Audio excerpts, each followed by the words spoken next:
the motions, but I ain't got no home, ain't got no home. What do you recall about hearing Ain't Got No Home for the first time?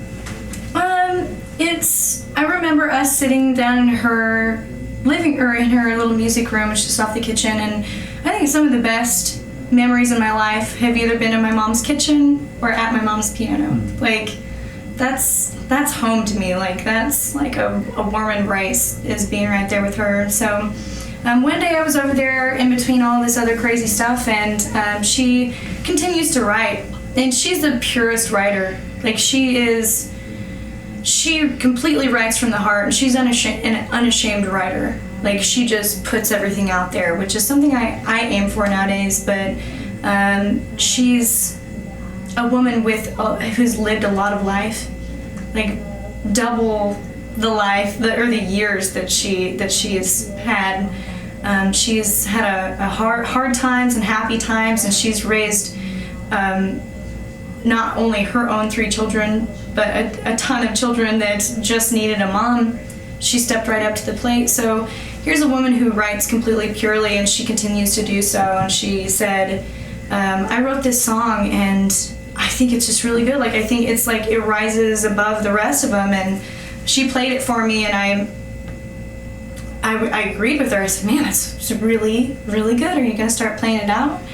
Because she still has her band, and she's like, yeah, I think I will. And but not only is she a good writer, but she's also a really humble person. And so I think that it kind of just sat there for a while, and it was a few weeks later I caught myself singing it and thinking about it, and I was up at night, thinking about it, and it was just like going on repeat in my head.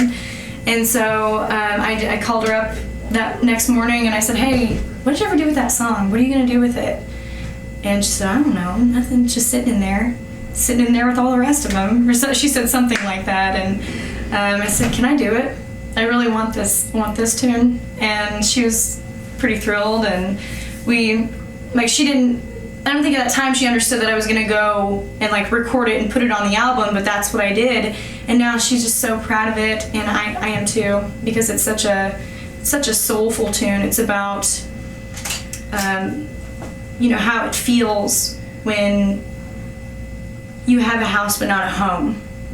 It's not really the 4 walls around you or the things around you that make a home. It's the people that are in it and the love that's in it. And it's a notion that I think it's an old notion. Love makes a house a home, and I think that's where that song came from. Right, and I mean, I even heard it as, when love's gone, when it's gone away, that idea of home sort of evaporates along with it. Yeah, and for me, you can take a building and you can put the nicest things in it and the top of the line everything, and to me, it's not a home until there's people in it, and most of all, people that love each other. Like, that's what really gives a place a life, a spirit. There's places, as a spiritual person, I can tell you that there's places that I've walked into that I know that there's been a lot of life lived and a lot of love, and then other places that you walk into and you tell it's empty. Well, that one's, it's got like a little bit of like a soulful groove Yes. to it as well, which is... It's a little different than some of the other things that you've done. Is that sort of how your mom likes to write? She's got a little more of like a bluesy thing? She has so many influences, and I'm glad, because that's really seasoned.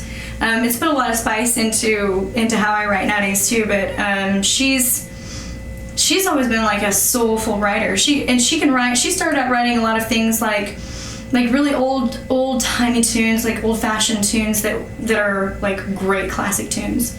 Like, a lot of her stuff is really reminiscent of like Patsy Cline and Willie Nelson, and she's a lover of chords, So she kind of started out that way, and then she had like a bluegrass phase, and she's such an explorative writer. That's what I love about her. I really look up to her in that way, that she's able to reach outside of genre or, surpass any kind of lines like that. She just writes whatever she's feeling or whatever is flavorful to her,